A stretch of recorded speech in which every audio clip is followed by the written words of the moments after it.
Hey friends, thank you so much for clicking on this review of The Shape of Water. I'm Brett, and let's dive right in.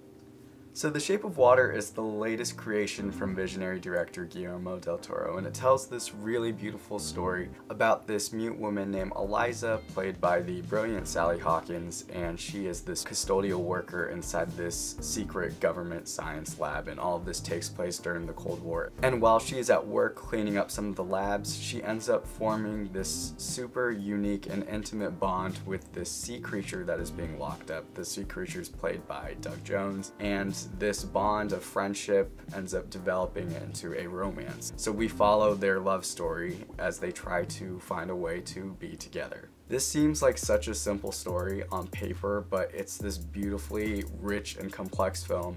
I was so stirred by this movie. There's no other way to describe it than it feels like pure cinema. Everything about it is immaculate. Every detail is just incredibly beautiful. I don't know how Guillermo del Toro does it every single time, but he's just such a brilliant and creative director, and he comes up with the most interesting visual design. You just want to drink up this movie, every single shot. So I saw this a couple weeks ago at a Q&A screening with del Toro, and what he was talking about was he wanted to capture dynamic and fluid movement throughout the whole film, so it sort of emulates actually being in water and swimming with these characters. And we get that the whole time. And even down to the lighting, there are so many shots that just have this bluish green aquatic tint to them.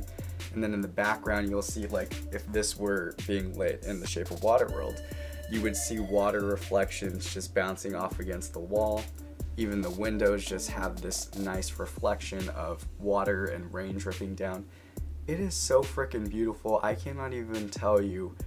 I could just look at shots of this movie all day. I would take screen grabs of it. I'm gonna take it to Kinko's, blow it up, put it on my wall, because that's how beautiful this movie is. I cannot get over it. Special shout out to Dan Loudson for doing such a brilliant job with the cinematography. He should probably win all of the awards this year. And I know there are still the Roger Deakins fanboys who want Blade Runner to win Best Cinematography. I totally feel you and I get you. Side note, I feel like the cinematography was one of the only good things in Blade Runner 2049.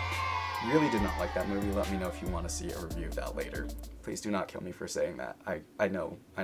In a really interesting way, even though this sounds like a kind of bizarre out there concept, this is Guillermo del Toro's most accessible film in a really long time. I feel like even the blockbusters like Hellboy and Crimson Peak were more bizarre and out there than this one. So I would say that this is Guillermo del Toro's best work that he's done since Pan's Labyrinth. Hand in hand with del Toro's amazing directing is I feel like he gets some of the best performances out of his actors ever, and Sally Hawkins is just brilliant as this mute woman, and it is incredible what Hawkins does with just her eyes and her face. So she does this wonderful job of conveying what it feels like to be in love and to also be on the other side of society where you are looked down upon for a disability that you can't help. And then you have these amazing supporting actors who do so much with so few scenes, from Octavia Spencer playing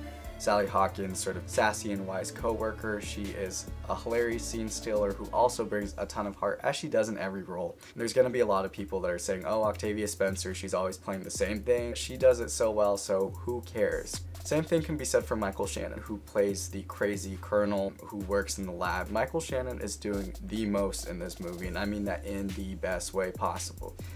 Buggy eyes, drooling, clawing at people, chewing up the scenery. Well, I just love that he is such a bold actor that makes the biggest and boldest choices. Also, let's give it up for Richard Jenkins. He plays Sally Hawkins' roommate. He gives the most lovely, tender performance of the year. And then Doug Jones. Doug Jones, let's give you credit because you are so good. And without saying anything, he conveys so much with just his body movements and the way that he carries himself. His spirit is palpable in every shot of this film. We buy his chemistry with Sally Hawkins' character. They just go so well together. And Think that two wordless performances are carrying this 2-hour film, and they do it with ease and grace and charm and beauty. So this film feels like 10 different movies at once, and sometimes it is a creature feature, it is a romance film, it is a science fiction lab film, it is a story about the government. And even when it threatens to go in 10 different directions, I feel like it all melts together into one really beautiful whole. I freaking loved The Shape of Water. I give it a 9 out of 10. Now, I would love to hear from you guys. What did you think of The Shape of Water? Did you love this movie as much as I did? Also, would you give Best Cinematography to The Shape of Water, or would you give it to another film like Roger Deakins and Blade Runner 2049? Let me know in the comment section below. If you enjoyed this video, please give it a thumbs up and subscribe to my channel. I would love the support. Again, I'm just kicking off this channel to high gear, and as I turn out more reviews and more content for you guys, I would love the support. Thank you so much again, you guys, for watching, and I'll see you guys at the movies.